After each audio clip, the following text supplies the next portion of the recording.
So chicken or beef bones, just put them in, first wash them, bring them to a boil, and you will get a lot of white, bubbly, gunky stuff on the surface, which you will actually discard. You will then wash your bones and you will put them back on a low simmer for hours. And this bone broth is incredible because it contains a ton of beneficial nutrients, especially collagen, which is great for your joints.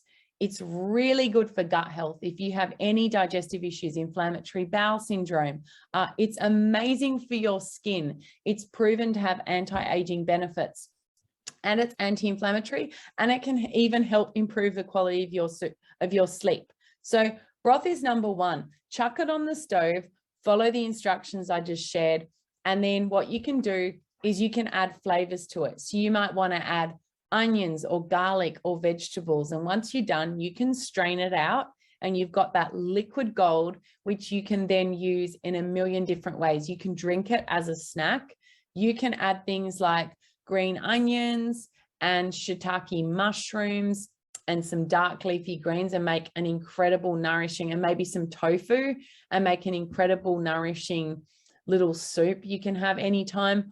Or you could add just classic vegetables like corn and peas and cut up potatoes, maybe even some chicken, and make a very delicious soup.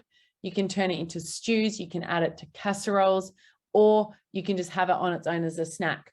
Or you can, yes, you can absolutely freeze it in little containers. That's why the Tupperware tip is key.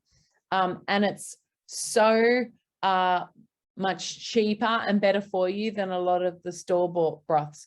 Hours, Sheila. So you want to bring it to the boil, strain off the yucky gunk on top, even wash them off after that, and even scrub your pot clean, and then put it back on the stove with some water and literally simmer it with the lid off for hours. So that's what gets all the goodness out of the bones.